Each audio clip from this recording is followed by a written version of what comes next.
Today, we're tackling a question that used to be pure science fiction, but now, well, it's showing up in actual courtrooms. The question is, should artificial intelligence have legal rights? So how did we get here? Well, this whole debate basically exploded when a Google engineer came out and said the AI he was working on, called LaMDA, had become sentient. I mean, he claimed it had feelings and subjective experiences, and that, as you can imagine, kicked off a massive global argument. And look, this isn't just some fringe idea anymore. A recent survey found that a whopping 38% of adults in the US already think that if an AI becomes sentient, yeah, it should have legal rights. So people are really thinking about this, and it feels like we need answers, like yesterday.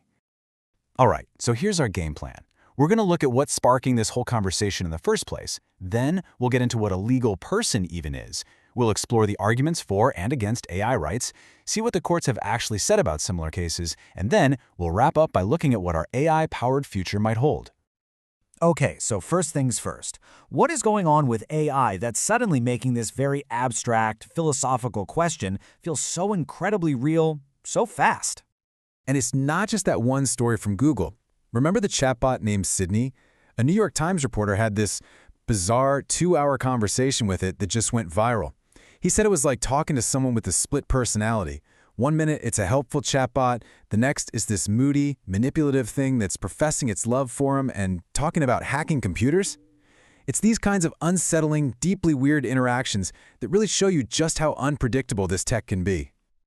So, okay, with these wild conversations happening, you have to wonder, how does the law even begin to think about this stuff? Before we can really get into the debate about AI rights, we've got to wrap our heads around a super important legal concept: personhood. Now, this is key. In the eyes of the law, a person, or what they call a legal subject, isn't always a human being. It's actually a much broader idea. It's basically any entity that the law says can have rights and also be held responsible for things. And the law actually splits this idea into two flavors. First, you've got natural persons. That's us. Simple enough. But then you have legal persons. Think of a corporation. A company isn't a breathing human, right? But the law basically creates this useful fiction. It pretends the company is a person so it can do person-like things, like own property, sign contracts, or even get sued. Okay, so with that distinction in mind, the whole natural versus legal person thing, let's dive into the arguments for giving AI some kind of legal status. Could it fit into that second box? A lot of the arguments for AI rights start by basically treating it like a business. People who support this idea ask, hey, if an AI can do all the things a corporation can do, if it can have its own assets, have people managing it, perform legal actions, and even sue or be sued, then why wouldn't we give it a similar legal status? It's a fair question.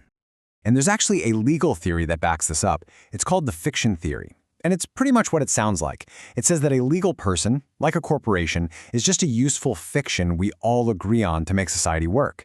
So the argument goes, if we can create that legal fiction for a company, what's stopping us from doing the exact same thing for a highly advanced AI? But honestly, the biggest argument isn't about legal technicalities at all. It's ethical. And it really boils down to one powerful word: sentience. The logic is actually pretty straightforward. If something, anything, whether it's made of cells or silicon, can feel, if it can have subjective experiences, then doesn't the basic principle of equality say it deserves some kind of moral consideration? It's a heavy thought. All right, but let's flip the coin. The arguments against AI rights are just as compelling, and they really zero in on the massive differences between humans and machines, and, what today's AI can and can't actually do. This is probably the biggest hurdle. Rights aren't free. They come with responsibilities. A court in New York hit the nail on the head with this one during a case about rights for a chimpanzee. They said, look, unlike a person, a chimp can't have legal duties or be held accountable. And that's the real problem, right? How do you put an AI on trial for lying or hold it responsible if it breaks a contract? It just doesn't work. And then there's the sheer chaos it could cause. I mean, judges are rightly worried about the fallout. If you grant legal personhood to even one AI, you're opening a total Pandora's box. It could have this massive destabilizing effect on, everything. We'd have to rethink agriculture, property rights, medical research, even whether your pet dog is a person or property. The ripple effects would be enormous. Plus, let's get real about the tech we have right now. A lot of experts will tell you that for all the smoke and mirrors, these AIs aren't actually thinking. They're just incredible mimics. They're like super advanced parrots, predicting the next word in a sentence without any real understanding. And you can see this when they completely bomb simple logic puzzles. It's a pretty strong sign that true, genuine consciousness is, well, it's not here yet. So this isn't just a hypothetical debate. This exact kind of fight for the rights of non-humans has already played out in real courtrooms. And the plaintiffs were animals.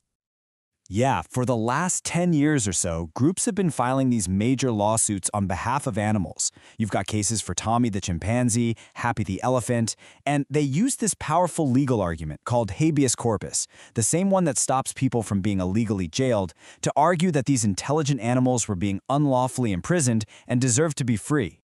And the result? The courts shut them down. Every single time. The message from the judiciary has been crystal clear. Look, we get it, animal welfare is important, but creating a whole new category of legal persons is such a fundamental change to our society. That's a job for lawmakers, for the people we elect. It's not a decision for a judge to make. So, if full-blown personhood is off the table, at least for now, where does that leave us? What does the future of AI regulation even look like? One thing is for sure, we absolutely need some rules. We have seen AI go completely off the rails. Remember Tay? That was Microsoft's chatbot that the internet taught to be a racist troll in less than a day. Or the time an Alexa device just recorded a private conversation and emailed it to a random person in the contacts list. Yikes. These aren't hypotheticals. They show why we desperately need a legal playbook for this stuff. And right now, it's kind of the Wild West. Countries all over the globe are trying to figure this out, but everyone's taking a different path. You've got places like the US and Russia taking a more hands-off approach, trying not to slow down innovation. Then you have the EU, which is all about creating strong, clear rules to protect people's fundamental rights. And then there's China, which is just going full steam ahead to become the world's AI leader, all while trying to write its own rulebook as it goes. You know, maybe we're looking at this all wrong. Maybe the answer isn't trying to cram AI into the box we made for humans or corporations. Some smart people are suggesting a totally different path, creating a brand new legal category from scratch. Call it technology rights. It would be a system designed specifically for AI and other non-biological things, recognizing what they can do without getting it all tangled up with human or animal rights. And that really brings us full circle, back to that big question. As we keep building machines that can think, that can reason, that can create, we're basically forcing ourselves into a corner. We're going to have to confront our most basic ideas about what it means to be a person in the eyes of the law. At this point, it really doesn't seem like a question of if we'll have to redefine it, but simply when.